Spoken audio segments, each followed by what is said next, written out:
నమస్కారం, శ్వేత న్యూస్కి స్వాగతం. ముందుగా ముఖ్యాంశాలు. ఎమ్మెల్యే గంగుల కమలాకర్ ఆధ్వర్యంలో బీఆర్ఎస్ పార్టీలో చేరికలు. రానున్న నగరపాలక సంస్థ ఎన్నికల్లో ఘన విజయం సాధించి మేయర్ పీఠాన్ని బీఆర్ఎస్ కైవసం చేసుకుంటామని ధీమా.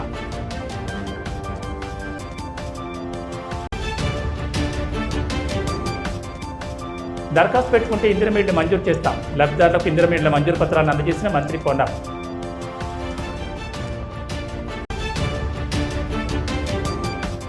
పార్టీ మారలేదు, మేము బీఆర్ఎస్లోనే ఉన్నాం. పార్టీ మారినట్లు వచ్చిన వార్తల్లో వాస్తవం లేదు. మాజీ కార్పొరేటర్. కరీంనగర్లో బీఆర్ఎస్ పార్టీలో చేరికలు జోరుగా కొనసాగుతున్నాయి. 42వ డివిజన్ చెందిన ప్రముఖ వ్యాపారవేత్త రఘునాథరావు బీఆర్ఎస్ పార్టీలో చేరారు. మాజీ మంత్రి కరీంనగర్ ఎమ్మెల్యే గంగుల కమలాకర్ ఆయనకు పార్టీ కండువా కప్పి ఆహ్వానించారు. ఈ సందర్భంగా గంగుల కమలాకర్ మాట్లాడుతూ రానున్న నగరపాలక సంస్థ ఎన్నికల్లో ఘన విజయం సాధించి మేయర్ పీఠాన్ని బీఆర్ఎస్ కైవసం చేసుకుంటుందని అన్నారు. కాంగ్రెస్ బీజేపీ ప్రభుత్వాలపై తీవ్ర విమర్శలు గుప్పించారు. కేసీఆర్ నాయకత్వంలో తెలంగాణ అభివృద్ధిలో ముందంజలో నిలిచిందని గుర్తు చేశారు. మా ప్రభుత్వ హయాంలో తీసుకొచ్చిన కేబుల్ బ్రిడ్జ్, మరోవైపు మానేర్ రివర్ ఫ్రంట్, నగరంలో అందమైన కూడళ్లు, వీటన్నింటినీ గాలికొదిలేశారని, కనీసం రోడ్లపై గుంతలు పడితే పోర్చడానికి కూడా ₹2 నిధులు తీసుకురాలేదన్నారు. మరోసారి బీఆర్ఎస్ పార్టీకి అవకాశం ఇవ్వాలని ప్రజలకు విజ్ఞప్తి చేశారు. అవినీతి లేని పాలనతో నగరాభివృద్ధి లక్ష్యంగా పనిచేస్తామని, ప్రజలు మరోసారి బీఆర్ఎస్కి అవకాశం ఇవ్వాలని పిలుపునిచ్చారు. ఈ కార్యక్రమంలో ఎమ్మెల్యే గంగులతో పాటు మాజీ కార్పొరేటర్లు వంగపల్లి రాజేంద్రరావు, దెండిగాల మహేష్, గందే మహేష్, బోనాల శ్రీకాంత్, వాల రమణారావు, ఎట్ల అశోక్, నాయకులు సుంకిసాల సంపతరావు, జువాడి రాజేశ్వరరావు, పలువురు బీఆర్ఎస్ నాయకులు, మాజీ ప్రజాప్రతినిధులు తదితరులు పాల్గొన్నారు.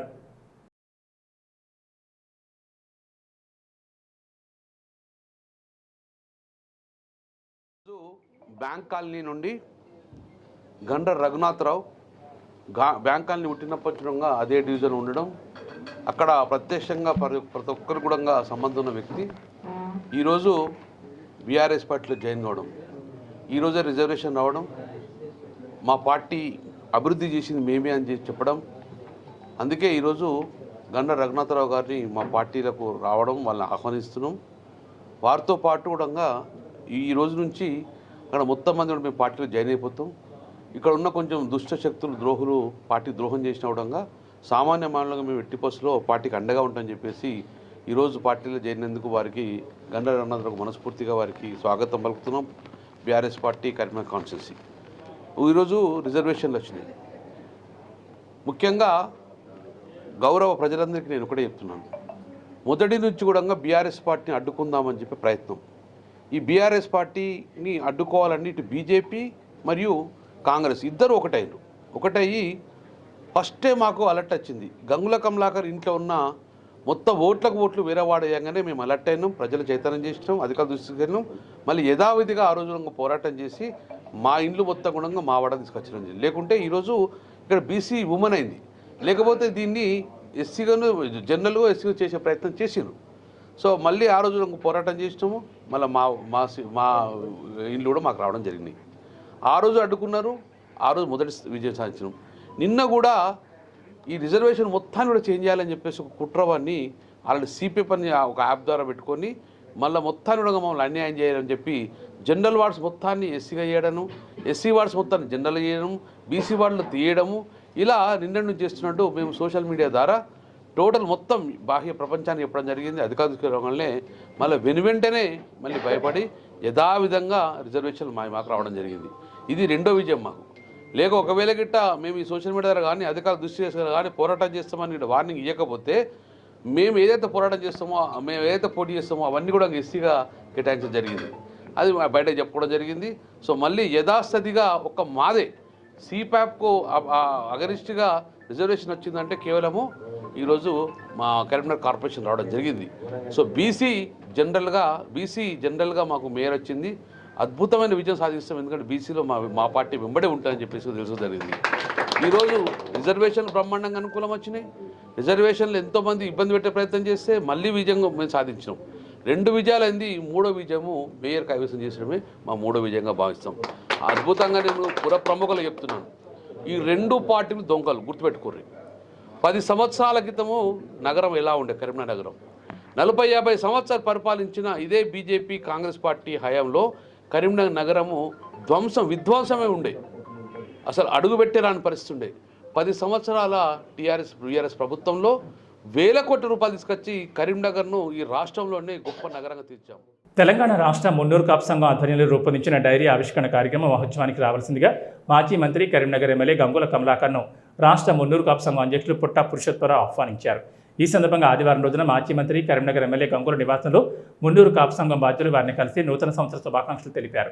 అనంతరం ఈ నెల 25వ తేదీన సికింద్రాబాద్లో జరిగే తెలంగాణ రాష్ట్ర మున్నూరు కాపు సంఘం డైరీ ఆవిష్కరణ కార్యక్రమానికి రావాల్సిందిగా వారికి ఆహ్వాన పత్రాన్ని అందజేసి శాలువాతో సత్కరించారు. ఈ సందర్భంగా రాష్ట్ర మున్నూరు కాపు సంఘం అధ్యక్షుడు పుట్ట పురుషోత్తమరావు మాట్లాడుతూ తెలంగాణ రాష్ట్ర మున్నూరు కాపు సంఘం డైరీ ఆవిష్కరణ కార్యక్రమం కోసం మాజీ మంత్రి కరీంనగర్ ఎమ్మెల్యే గంగుల కమలాకర్ ఆహ్వానించామన్నారు. ఈ నెల 25వ తేదీన సికింద్రాబాద్లో డైరీ ఆవిష్కరణ కార్యక్రమంతో పాటు తెలంగాణ రాష్ట్ర వ్యాప్తంగా ఇటీవల జరిగిన పంచాయతీ ఎన్నికల్లో గెలుపొందిన మున్నూరు కాపు సర్పంచులను సన్మానించినట్టు తెలిపారు. ఈ కార్యక్రమంలో ఎమ్మెల్యే గంగుల కమలాకర్తో పాటు తెలంగాణ రాష్ట్ర మున్నూరు కాపు సంఘం అధ్యక్షుడు పుట్ట పురుషోత్తమరావు, మున్నూరు కాపు సంఘం రాష్ట్ర వర్కింగ్ ప్రెసిడెంట్ చెల్లా హరిశంకర్, రాష్ట్ర కార్యదర్శి ఈసంపల్లి వెంకన్న, రాష్ట్ర ఉపాధ్యక్షులు మంగళారపు లక్ష్మణ్, జిల్లా అధ్యక్షుడు బొమ్మ రాధాకృష్ణ, రాష్ట్ర యూత్ ప్రధాన కార్యదర్శి సత్యనేని శ్రీనివాస్, నాయకులు కూరగాయల తిరుపతి, కర్ర సూర్యశేఖర్, మిడితోటి నవీన్, నాయకురాలు కస్టర్ల రేణుక తదితరులు పాల్గొన్నారు. మాజీ మంత్రివర్యులు కరీంనగర్ స్థానిక ఎమ్మెల్యే శ్రీ గంగుల కమలాకర్ గారికి నూతన సంవత్సర శుభాకాంక్షలు తెలియజేస్తూ, అదేవిధంగా మున్నూరు కాపు సంఘం తెలంగాణ రాష్ట్ర డైరీ ఏదైతే శ్రీ రాజరాజేశ్వరి గార్డెన్ సిక్ విలేజ్ సికింద్రాబాద్లో ఈ నెల 25వ తేదీ 11 గంటలకు ఏదైతే దాన్ని ఆవిష్కరిస్తూ ఉన్నామో ఆ ఆవిష్కరణ సభకు గంగుల కమలాకర్ గారిని ఆహ్వానించడం జరిగింది. అదే కార్యక్రమంలో రాష్ట్ర వ్యాప్తంగా ఉన్న మున్నూరు కాపు సర్పంచులు గెలిచిన వారందరికీ ఆ కార్యక్రమంలోని సన్మానం ఉంటుంది. ఈ కార్యక్రమంలో నాతో పాటు రాష్ట్ర అధికార ప్రతినిధి, రాష్ట్ర ఉపాధ్యక్షులు మంగళారపు లక్ష్మణ్ గారు, అదేవిధంగా రాష్ట్ర కార్యదర్శి, ఈ dairy committee co chairman Eesampalli Venkanna గారు, రాష్ట్ర యువజన విభాగం ప్రధాన కార్యదర్శి సత్యనేని శ్రీనివాస్ గారు, మీరంతా, అదేవిధంగా మా వర్కింగ్ ప్రెసిడెంట్ హరిశంకర్ గారు, అదేవిధంగా కూరగాయల తిరుపతి గారు, కంజర్ల రేణుక గారు, ఈ కార్యక్రమంలో మా జిల్లా అధ్యక్షులు బొమ్మ రాధాకృష్ణ గారు పాల్గొన్నారు. పార్టీ మారినట్లు వచ్చిన వార్తల్లో వాస్తవం లేదని, దాన్ని తీవ్రంగా ఖండిస్తున్నామని రేకుతి డివిజన్ చెందిన మాజీ కార్పొరేటర్ సుధాకోని మాధవి కృష్ణగౌడ్ ఒక ప్రకటన విడుదల చేశారు. గత 2 రోజుల క్రితం డివిజన్ పర్యటనలో భాగంగా కాంగ్రెస్ పార్టీకి చెందిన వెలిచాల రాజేంద్రరావు తమ ఇంటికి వచ్చారని, ఇంటికి వచ్చిన అతిథిని సాదరంగా ఆహ్వానించి శాలువాతో సత్కరించామని, అయితే వెంటనే వారి దగ్గర ఉన్న కాంగ్రెస్ పార్టీకి చెందిన కండువాన్ని మాకు కప్పడం జరిగిందని, వెంటనే ఆ కండువాన్ని తీసేశామని, ఆ సమయంలోనే కొంతమంది గిట్టని వాడి ఫోటోలు తీసి మీడియాకు అందించారని పేర్కొన్నారు. గతంలో రేకుతి డివిజన్లో ఇండిపెండెంట్ అభ్యర్థిగా పోటీ చేసి గెలుపొంది కరీంనగర్ ఎమ్మెల్యే గంగుల కమలాకర్ సమక్షంలో టీఆర్ఎస్ పార్టీలో చేరిన విషయాన్ని గుర్తు చేశారు. టీఆర్ఎస్ పార్టీ ప్రభుత్వ హయాంలో మాజీ మంత్రి కరీంనగర్ ఎమ్మెల్యే గంగుల కమలాకర్ గారి నాయకత్వంలో డివిజన్లో అనేక విధాలుగా కరీంనగర్ ధీటుగా అభివృద్ధి చేశామని, అలాంటిది పార్టీ విడిచిపోవడం అనేది కేవలం కొంతమంది దురుద్దేశంతో చేసిన కుట్రే అన్నారు. రానున్న మున్సిపల్ ఎన్నికల్లో 19వ డివిజన్ బీఆర్ఎస్ పార్టీ అభ్యర్థిగా ప్రజల ముందుకు వెళ్తున్నారని, ఇప్పటికైనా ఎమ్మెల్యే గంగుల వెంటే ఉంటామని, బీఆర్ఎస్ పార్టీని వీడే ప్రసక్తే లేదని తేల్చి చెప్పారు.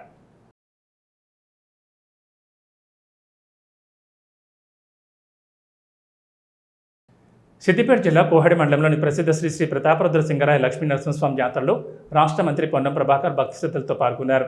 జాతర సందర్భంగా ఆలయానికి చేరుకుని ఆయన స్వామివారిని దర్శించుకుని ప్రత్యేక పూజలు నిర్వహించారు. అనంతరం మంత్రి మాట్లాడుతూ, కాకతీయుల కాలంలో మహావీరుడైన ప్రతాపరుద్రుని కాలం నుంచే సింగరాయుడు పేరు మీద ఈ జాతర సంప్రదాయంగా కొనసాగుతూ వస్తోందని తెలిపారు. శతాబ్దాల చరిత్ర కలిగిన ఈ జాతర హుస్నాబాద్ ప్రాంత ప్రజల విశ్వాసానికి ప్రతీకగా నిలిచిందన్నారు. ఈ సందర్భంగా ప్రజలకు సింగరాయ జాతర శుభాకాంక్షలు తెలుపుతూ లక్ష్మీ నరసింహస్వామి వారి కృపా కటాక్షాలు రాష్ట్ర ప్రజలపై ఎల్లప్పుడూ ఉండాలని మంత్రి పొన్నం ప్రభాకర్ కోరుకున్నారు.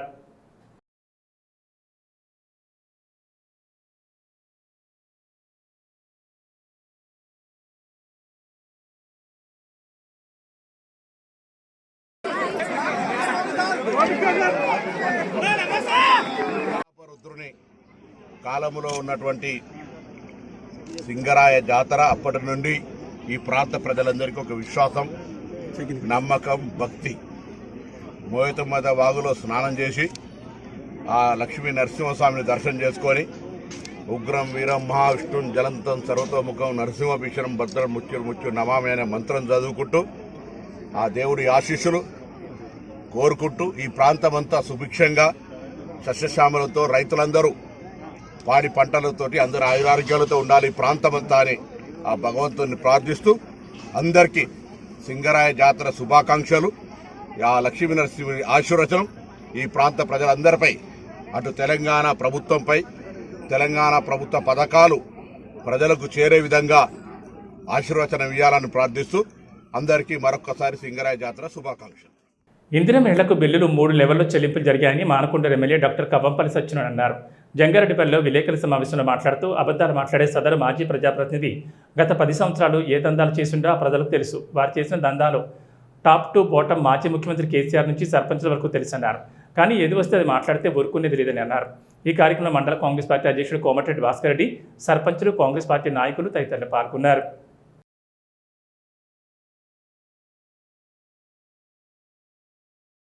మా ప్రభుత్వం ఏదైతే పేద ప్రజలకు నిర్దేశించినటువంటి ఇందిరమ్మ ఇల్లు కానీ మరి అందరికి కూడా మొన్ననే బిల్లులు చెల్లించడం జరిగింది.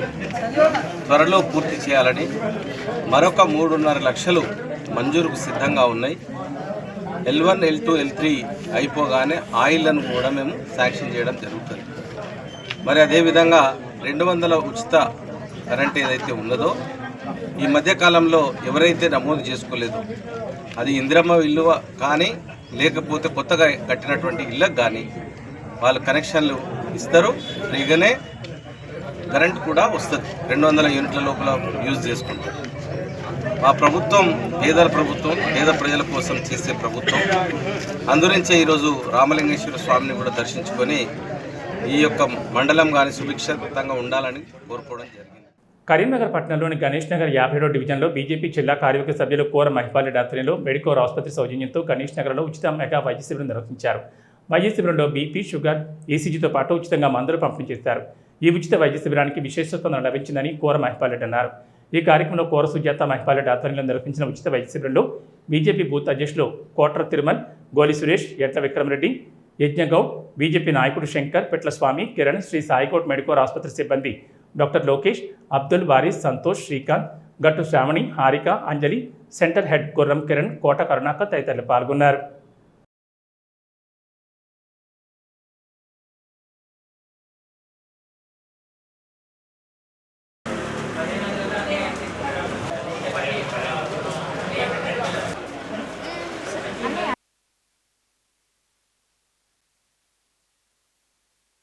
రానున్న స్థానిక సంస్థ ఎన్నికలలో మా 50వ డివిజన్ జనరల్ మహిళకు కేటాయించడంతో ఆశావాహులుగా బీజేపీ నుండి టికెట్ ఆశిస్తూ ప్రయాసవార్థమై ఈరోజు ఫ్రీ మెడికల్ క్యాంప్ ఏర్పాటు చేయడం అనేది గణేష్ నగర్లో. దీనిలో భాగంగా free BP and sugar, ECG ఇంకా ఇతరత్ర టెస్టులు ఏమైనా కావాల్సి వచ్చినా కానీ హాస్పిటల్ సిబ్బంది హాస్పిటల్లో 50% డిస్కౌంట్పై చేయించబడను. అలాగే ఫ్రీగా మందులు కూడా ఇప్పించడం జరుగుతుంది. ఇప్పటివరకు 100 మంది పేషెంట్లకు ఫ్రీగా చూడడం జరిగింది. ఫ్రీ కన్సల్టేషన్, ఫ్రీ మెడిసిన్ ఇవ్వడం జరిగింది. కరీంనగర్ జగిత్యాల డివిజన్ రీజియన్ల తెలంగాణ గ్రామీణ బ్యాంక్ ఓబీసీ ఉద్యోగుల సమావేశం ఆదివారం కరీంనగర్లో నిర్వహించారు. ఈ సందర్భంగా శంకర్ మాట్లాడుతూ బ్యాంకింగ్ రంగంలో ఓబీసీ ఉద్యోగులు ఎదుర్కొంటున్న సమస్యలపై సంఘం ఎప్పటికప్పుడు పోరాటం చేస్తుందని తెలిపారు. పదోన్నతుల్లో, బదిలీలు, సంక్షేమ పథకాల అమలులో సమాన అవకాశాలు కల్పించాల్సిన అవసరం ఉందన్నారు. ప్రభుత్వం, బ్యాంక్ యాజమాన్యం ఓబీసీ ఉద్యోగుల హక్కులను కాపాడేలా స్పష్టమైన విధానాలు తీసుకురావాలని డిమాండ్ చేశారు. ఈ సమావేశంలో పలువురు ఉద్యోగులు పాల్గొని తమ సమస్యలను ప్రస్తావించగా వాటిని ఉన్నతాధికారుల దృష్టికి తీసుకెళ్లేందుకు సంఘం కృషి చేస్తుందని శంకర్ భరోసా ఇచ్చారు.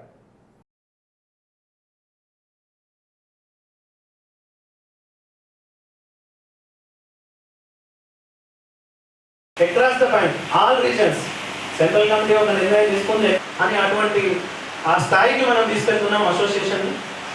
మన కరీంనగర్ మరియు జగిత్యాల రీజన్స్ యొక్క తెలంగాణ గ్రామీణ bank OBC employees welfare association ఆధ్వర్యంలో ఏరియా మీటింగ్ కండక్ట్ చేయడం జరుగుతుంది. ఈ రోజున ఈ యొక్క ఏరియా మీటింగ్కి సెంట్రల్ కమిటీ మెంబర్స్ అందరూ మరియు కరీంనగర్ అండ్ జగిత్యాల యొక్క రీజనల్ కమిటీ సభ్యులందరూ మరియు ఈ రీజియన్లో ఉన్న ఓబీసీ సభ్యులందరూ కూడా హాజరు కావడం జరిగింది. ముఖ్యంగా ఈ సమావేశంలో ఓబీసీ అసోసియేషన్ చేస్తున్నటువంటి వెల్ఫేర్ పనుల గురించి మరియు మనం మేనేజ్మెంట్తో చేస్తున్నటువంటి సభ్యుల యొక్క అభివృద్ధి కోసం మనం చేస్తున్న ప్రతి ఒక్క పని గురించి చర్చించడం జరిగింది. అదేవిధంగా మేనేజ్మెంట్ ఈ యొక్క రీసెంట్ కాలంలో జరిగినటువంటి అప్డేట్స్ ఏవైతే ఉన్నాయో అవన్నీ కూడా సభ్యులకు తెలియచేయడం జరిగింది. ముఖ్యంగా ఈ మధ్య 2026 డైరీ మనం కంప్లీట్గా బ్యాంక్లో ఉన్న 17 రీజియన్స్ మరియు హెడ్ ఆఫీస్లో ఒకే రోజున జనవరి 1వ తేదీన దాదాపుగా 3000 డైరీస్ని ఒకే రోజు లాంచింగ్ చేసి సభ్యులందరికీ ఇవ్వడం జరిగింది. ఈ యొక్క సమావేశంలో మనం సంఘం అనేది బలోపేతం కావడానికి సభ్యుల యొక్క యూనిటీ అనేది ముఖ్యంగా ఉంటుందని తెలియజేస్తూ సభ్యులందరినీ కూడా ఎథికల్ బ్యాంకింగ్ చేస్తూ ఎటువంటి ఇతర సమస్యల్లో చిక్కుకోకుండా మరియు వారికి ఎటువంటి సమస్యలు ఉన్నప్పటికీ రీజనల్ కమిటీ ద్వారా సెంట్రల్ కమిటీకి తెలియపరిస్తే డెఫినెట్గా మేము వాటిని మేనేజ్మెంట్ దృష్టికి తీసుకెళ్లి దాన్ని సాల్వ్ చేయడానికి కృషి చేస్తామని తెలియజేస్తాం. ఈ నెల 13వ తేదీన హైదరాబాద్లో తెలంగాణ డీజీపీ శివధర్ రెడ్డి అఫీషియల్గా కాల్పర్ బ్లడ్ లాంచ్ చేశారు. డోనర్ రిజిస్ట్రేషన్ క్యాంపెయిన్లో భాగంగా కరీంనగర్లో మిత్రబృందంతో కలిసి పాస్టరింగ్ క్యాంపెయిన్ చేసినట్లుగా ఫౌండర్ చింతల సంపత్ తెలిపారు. ఈ సందర్భంగా కాల్పర్ బ్లడ్ ఫౌండేషన్ వ్యవస్థాపకుడు చింతల సంపత్ మాట్లాడుతూ అందరూ www.carpelbloodfoundation.comలో డోనర్గా రిజిస్ట్రేషన్ చేసుకోవాలని విజ్ఞప్తి చేశారు. ఈ కార్యక్రమంలో చింతల సంపత్, పాత సంతోష్, సురభి, శ్రీధర్, పాత శ్రీనాథ్ మరియు ప్రకాష్ పాల్గొన్నారు.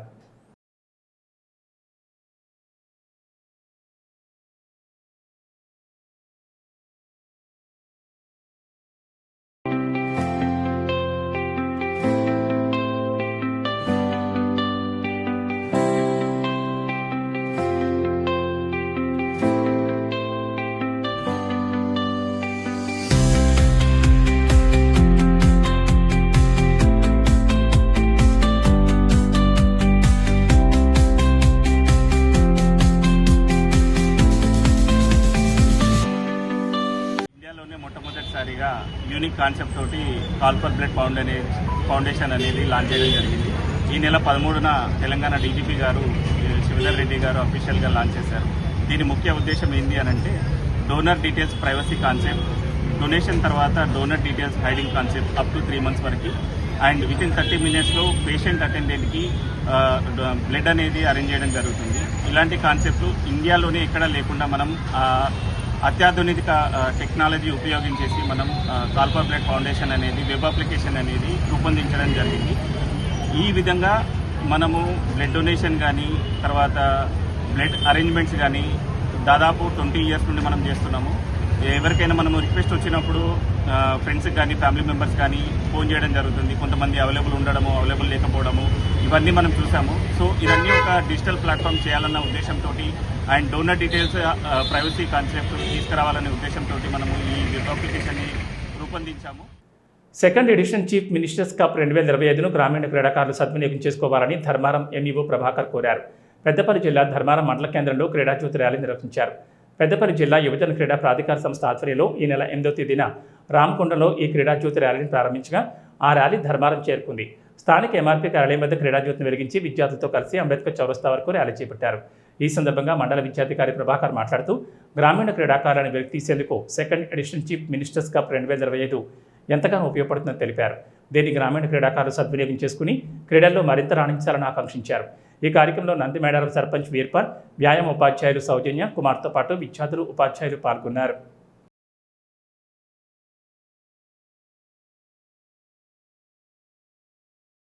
సీఎం కప్ టార్చ్ ర్యాలీని నిర్వహించడం జరిగింది.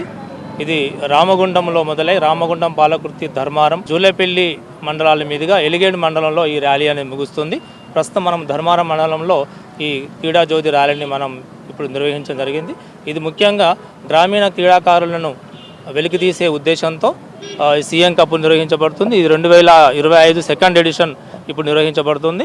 ఇందులో sub junior, junior and senior 3 విభాగాలుగా దాదాపు 44 రకాల క్రీడలు దీంట్లో నిర్వహించబడతాయి. కావున గ్రామీణ క్రీడాకారులందరూ కూడా దీన్ని సద్వినియోగపరచుకొని అందరు దీంట్లో పాల్గొని విజయవంతం చేయాలని చెప్పేసి మండల పక్షాన నేను ఆశిస్తున్నాను, కోరుతున్నాను. మానకొండూరు నియోజకవర్గం ఎల్లంతకుంట మండలం జంగంరెడ్డిపల్లి గ్రామంలోని శ్రీ రామలింగేశ్వర స్వామి జాతర మహోత్సవ కార్యక్రమానికి హాజరై రామలింగేశ్వర స్వామి వారిని మానకొండూరు నియోజకవర్గ మాజీ ఎమ్మెల్యే రత్నమయ్యి బాలకృష్ణ దర్శించుకున్నారు. ఈ సందర్భంగా మాట్లాడుతూ శ్రీ రామలింగేశ్వర స్వామి జాతర మహోత్సవానికి ప్రతి సంవత్సరం ఉవ్వెత్తున ఇక్కడికి మండల ప్రజలే కాకుండా వివిధ జిల్లాల నుంచి వచ్చి ఆ స్వామివారిని దర్శించుకుంటారన్నారు. ప్రజలకు, భక్తులకు ఎలాంటి అసౌకర్యం కలగకుండా చూడాలని అన్నారు.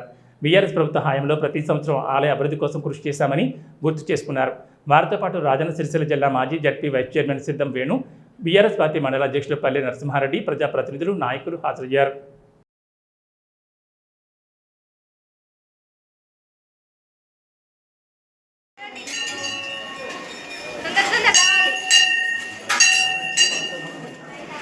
నారాయణి నమోస్తుతే. ఓం ఆయుష్యాభివృద్ధ్యర్థం శ్రీరామణీయం సమర్పయామి. నమస్కరోమి. ఈశాన ధన్యవాదాలు తెలియజేస్తాను. 10 సంవత్సరాల నుంచి ఈ దేవాలయంలో అభివృద్ధి విషయంలో కానీ ఇంకా ఈ జాతరలు గొప్పగా నిర్వహించే విషయంలో కానీ 10 సంవత్సరాల నుంచి మరి మేము ఎమ్మెల్యేగా ఉన్నప్పుడు ఎంతో కృషి చేయడం జరిగినది. ఇలా దేవుని ఆశీస్సులతోని జాతర అంతా కూడా చాలా కన్నుల పండుగ జరుగుతూ ఉన్నది. కాబట్టి సంక్రాంతి తెల్లారి చాలా గొప్పగా నిర్వహించుకున్నటువంటి ఈ పండుగలో ఆ దేవుని దీవెనార్తి నియోజకవర్గ ప్రజలందరి మీద ఉండాలని మనస్పూర్వకంగా కోరుతున్నాను. రాజన్న సిరిసిల్ల జిల్లా ఇల్లంతకుంట మండలంలోని జంగారెడ్డిపల్లి గ్రామంలో ఘనంగా జరుగుతున్న శ్రీ రామలింగేశ్వర స్వామివారికి మానకొండూరు ఎమ్మెల్యే కవ్వంపల్లి సత్యనారాయణ ప్రత్యేక పూజలు నిర్వహించారు. కవ్వంపల్లి సత్యనారాయణ మాట్లాడుతూ మన ఇల్లంతకుంట మండల ప్రజలకు మానకొండూరు నియోజకవర్గ ప్రజలకు అందరిపై ఆ శ్రీ రామలింగేశ్వర స్వామివారి కృపా కటాక్షం ఉండాలని, ప్రజలకు ఎలాంటి ఇబ్బందులు లేకుండా ఆలయ కమిటీ సభ్యులు వివిధ శాఖల అధికారులు చూసుకోవడం జరిగిందని ఆయన అన్నారు. ఈ కార్యక్రమంలో మండలంలోని సర్పంచులు, ప్రజాప్రతినిధులు తదితరులు పాల్గొన్నారు.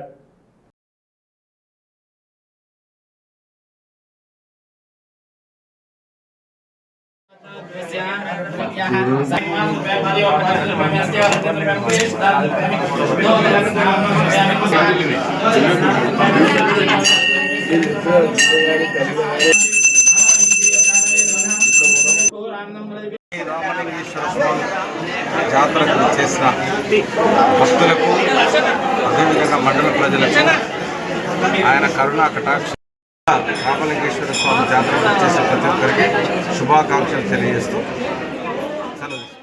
ఇందిరమ్మ ఇండ్లు రాని వారు దరఖాస్తు పెట్టుకుంటే వెంటనే పరిశీలన చేసి మంజూరు చేస్తామని మంత్రి పొన్నం ప్రభాకర్ తెలిపారు. సిద్దిపేట జిల్లా హుస్నాబాద్ మున్సిపాలిటీ పరిధిలో అర్హులైన లబ్ధిదారులకు ఇందిరమ్మ ఇండ్ల మంజూరు పత్రాలను జిల్లా కలెక్టర్ హైమావత్తో కలిసి మంత్రి పంపిణీ చేశారు. 3,520 మంది మహిళలకు ₹1,13,00,000 వడ్డీ లేని రుణాల చెక్కును అందజేశారు. 18 ఏళ్లు పైనున్న మహిళలకు ఇందిరమ్మ చీరలు పంపిణీ చేసి మాట్లాడారు. హుస్నాబాద్ మున్సిపాలిటీలో అర్హులైన 372 మంది లబ్ధిదారులకు ఇందిరమ్మ ఇండ్ల మంజూరు పత్రాలు తీసుకుంటున్నారన్నారు. హుస్నాబాద్ టౌన్లో మొదటి దశలో 170 ఇందిరమ్మ ఇళ్లు మంజూరు కాగా ఇప్పుడు 370 ఇందిరమ్మ ఇళ్లు మంజూరు చేస్తున్నామన్నారు. నియోజకవర్గంలో మొదటి దశలో 3,500 ఇందిరమ్మ ఇళ్లు మంజూరు చేశామని, ఆ ఇళ్ల నిర్మాణాలు పూర్తయ్యాయని అన్నారు. పేదలందరికీ ఇందిరమ్మ ఇళ్లు ఇచ్చే బాధ్యత తమదని, అర్హులందరికీ ఇళ్లు మంజూరు చేస్తున్నామని అన్నారు. రాజకీయాలకు అతీతంగా ఇళ్లు కావాలన్న వారందరికీ ఇస్తున్నామన్నారు. గత 10 సంవత్సరాలుగా ఒక్క రేషన్ కార్డు ఇవ్వలేదని, ఇప్పుడు రేషన్ కార్డులు పంపిణీ చేస్తున్నామని, ఇది నిరంతర ప్రక్రియ అని అన్నారు.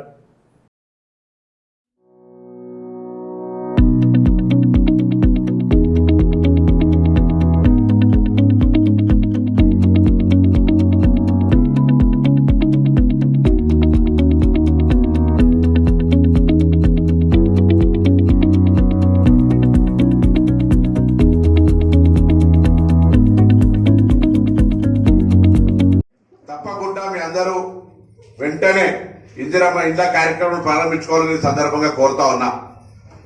సామెత ఉంది, ఎందుకంటే ఇల్లు కట్టించలేదు పెళ్లి చేసి చూడనే సామెత ఉన్నది. ఇల్లు అనేటువంటిది ఒక కళ. ఆ కళ నేను ఎవరిని విమర్శించదలుచుకోలేదు, కానీ 10 ఏళ్లలో ఎంతమంది చూసారు ఆహనా పెళ్ళంట సినిమాల కోట శ్రీనివాసరావు కోడి కట్టేసి కింద అందరికి నోరు ఇచ్చినట్టుగా డబుల్ బెడ్రూమ్ అన్నాడు, అల్లుడ తేడా వాడుకుంటారు, కోళ్ళేడ కమ్ముతారు, మేకలైన కట్టేస్తున్నారు. హుస్నాబాద్ ఎంతమందికి వచ్చినా నాకు తెలియదు.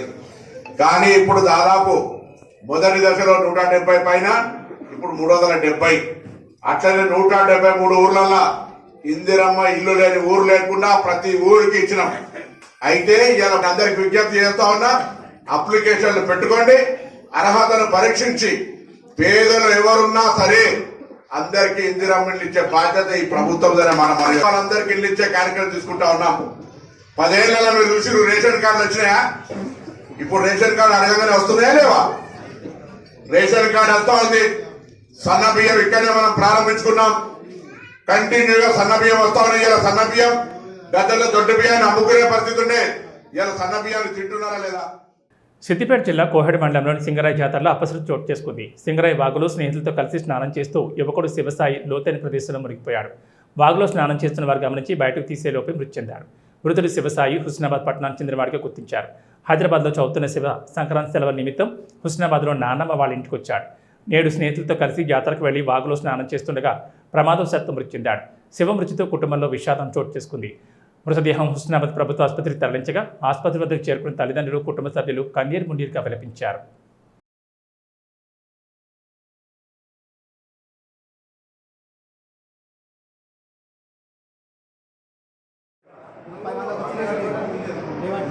తీసుకొచ్చింది.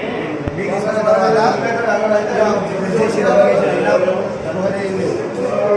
ముందుకెళ్ళిన పోలీసు చెప్తామని చెప్పి ముందుకెళ్తే ఇవ్వలేదు కాంటాక్ట్ ముందుకెళ్ళలేదు ఏం లేదు గుట్ట మీద దాకా పోయినాక ఆయన కాంటాక్ట్ లేదు ఏం లేదు సర్పంచ్ కలిసి ఆయన చెప్పినాం ఆయన చెప్తాను స్పాట్ తీసుకున్నాడు వీళ్ళకి కిందకే తెచ్చుకొస్తుంది ఈ అంటే కష్టం ఎంతమంది వేయరు దోస్తులా మొత్తం తిరిగి వచ్చిండు. శాసనసభలో చెప్పిన విధంగా రిటైర్డ్ జడ్జితో సాంకేతికంగా శాస్త్రీయంగా జిల్లాల హద్దులు పునర్వ్యవస్థీకరణ చేస్తామని మంత్రి పొన్నం ప్రభాకర్ తెలిపారు. సిద్దిపేట జిల్లా హుస్నాబాద్లో ఏర్పాటు చేసిన మీడియా సమావేశంలో మంత్రి మాట్లాడారు. కరీంనగర్, సిద్దిపేట, హనుమకొండ, జనగాం జిల్లాల మధ్యలో ఉన్న హుస్నాబాద్ను అన్ని రంగాల్లో అభివృద్ధి చేస్తున్నామని అన్నారు. గతంలో జిల్లాల విభజన జరిగినప్పుడు సికింద్రాబాద్ జిల్లా కాకుండా మల్కాజ్గిరి జిల్లా చేశారన్నారు. హుస్నాబాద్ను బలవంతంగా సిద్దిపేటలో కలిపితే ఇక్కడి ప్రజలు నిరసనలు దీక్షలు చేశారన్నారు. ప్రజల ఆకాంక్షలకు అనుగుణంగా హుస్నాబాద్ను కరీంనగర్లో కలుపుతామని పునరుద్ఘాటించారు. ప్రజల అభిష్టం మేరకు జిల్లాలు, ప్రాంతాలు ఉండాలని పీసీసీ అధ్యక్షుడిగా ముఖ్యమంత్రి హుస్నాబాద్కు వచ్చినప్పుడు హుస్నాబాద్ను కరీంనగర్లో కలుపుతామని తెలిపారన్నారు. అప్పుడు బలవంతంగా సిద్దిపేట జిల్లాలో కలిపినప్పుడు ఇక్కడ నాయకులు ఎందుకు మాట్లాడలేదని ప్రశ్నించారు. మున్సిపల్ కౌన్సిలర్ అభ్యర్థులు అయిన తర్వాతే పార్టీ నిర్ణయం మేరకు చైర్మన్ అవుతారని, స్థానిక నాయకులపై అన్ని రకాల సర్వేలు జరుగుతున్నాయన్నారు. గెలుపు ఆధారంగా సర్వే ఆధారంగానే అభ్యర్థులకు టికెట్లు వస్తాయని, పోటీ చేసేవారందరూ వార్డులో తిరగాలన్నారు. కాంగ్రెస్ పార్టీ గెలుపు అభ్యర్థి గెలుపు అని, చైర్మన్ అభ్యర్థుల ఎంపిక పార్టీకి అనుసరణలోనే జరుగుతుందన్నారు.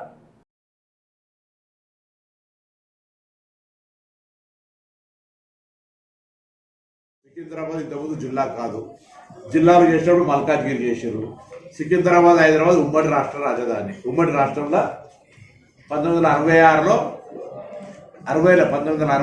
సికింద్రాబాద్, హైదరాబాద్ ఎంసీహెచ్గా కలిసింది. 70లో జిహెచ్ఎంసీగా మారింది. అప్పటి నుంచి మేమేం మార్పియలే. వాళ్ళ టైంలో మల్కాజ్గిరి జిల్లా అయింది, వాళ్ళ టైంలో ఈ జిల్లాలు ఏర్పడ్డాయి. సికింద్రాబాద్ జయం అర్థం లేదు కదా. తప్పకుండా ఇటువంటి ఆవేదన ఉంది కాబట్టి రాజకీయం చేయొద్దు, వాళ్ళు ఆవేదన ఉంది. అందులో భాగంగా నేను ప్రాతినిధ్యం వహిస్తున్న హుస్నాబాద్ కూడా ఆనాడు బలవంతంగా సిద్దిపేటలో కలుపుతుంటే ఈ ప్రాంత ప్రజలంతా దీక్షలు చేశారు. ఈ ప్రాంత ప్రజలు టవర్లు ఎక్కిరు, ఈ ప్రాంత ప్రజలు అమరనిరాశ చేశారు. అయినా ప్రజల అభిష్టానికి వ్యతిరేకంగా సిద్దిపేటలో కలిపిన మాట వాస్తవము. ప్రజల ఆకాంక్షను గౌరవించే విధంగా ఒక రిటైర్డ్ జడ్జితోటి సాంకేతికంగా, శాస్త్రీయంగా హద్దులు మార్చడము, జిల్లాల పునర్వ్యవస్థీకరణ చేస్తామని శాసనసభలు చెప్పినాం. ఇక్కడ ప్రజల ఆకాంక్ష తప్పకుండా కరీంనగర్లో కలపడం మా బాధ్యత. జిల్లాల పునర్వ్యవస్థీకరణ అయినప్పుడు ఇక్కడ ప్రజల ఆకాంక్ష కరీంనగర్లో కలవాలనే దాని మీద బరాబర్ నెరవేరుస్తాం. 10 సంవత్సరాలు పరిపాలించిన వాళ్ళు ప్రజల అభిప్రాయానికి వ్యతిరేకంగా నిర్బంధంగా ఇలా తప్పకుండా హుస్నాబాద్ ప్రజల ఆకాంక్షకు అనుగుణంగా ఆనాడు పీసీసీ అధ్యక్షుడు ముఖ్యమంత్రి గారు ఇక్కడికి వచ్చినప్పుడు చెప్పారు. కరీంనగర్ పట్టణంలోని హౌసింగ్ బోర్డు ప్రాంతంలో ఉన్న సమ్మక్క సారలమ్మ గద్దెలను అమ్ము స్వచ్ఛంద సంస్థ అధ్యక్షురాలు పోతుగంటి సుజాతారెడ్డి దర్శించారు. ఈ సందర్భంగా అమ్మవార్లకు ఒడిబియ్యం పోసి ప్రత్యేక పూజలు నిర్వహించడంతో పాటు తల్లులకు చీరలు సమర్పించారు. అనంతరం ఆలయ నిర్వహణ కమిటీ సభ్యులు సుజాతారెడ్డిని సాదరంగా ఆహ్వానించి సాల్వతో సన్మానించారు. ఈ కార్యక్రమంలో ఆలయ నిర్వహణ కమిటీ సభ్యులు తోట మోహన్ స్వప్న, బొల్లం లింగమూర్తి, రిటైర్డ్ ఎస్ఐ సాగర్, కొండూరి అనిల్, భాస్కర్ రావు, అలాగే శ్రీ మోహన్ రావు, రవీందర్ పాల్గొన్నారు. ఈ కార్యక్రమం భక్తి శ్రద్ధలతో ప్రశాంత వాతావరణంలో ఘనంగా నిర్వహించారు.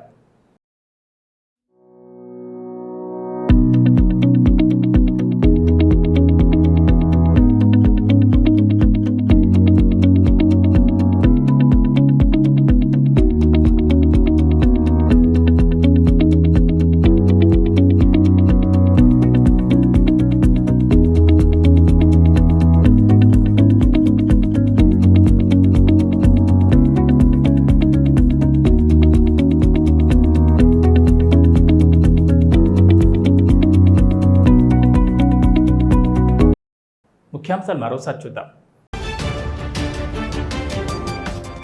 ఎమ్మెల్యే గంగుల కమలాకర్ ఆధ్వర్యంలో బీఆర్ఎస్ పార్టీలో చేరికలు.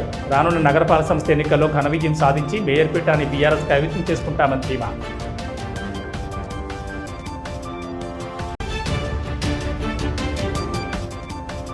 దరఖాస్తు పెట్టుకుంటే ఇందిరమీళ్లు మంజూరు చేస్తాం. లబ్ధిదారులకు ఇందిరమీళ్ల మంజూరు పత్రాలను అందజేసిన మంత్రి పొన్నం.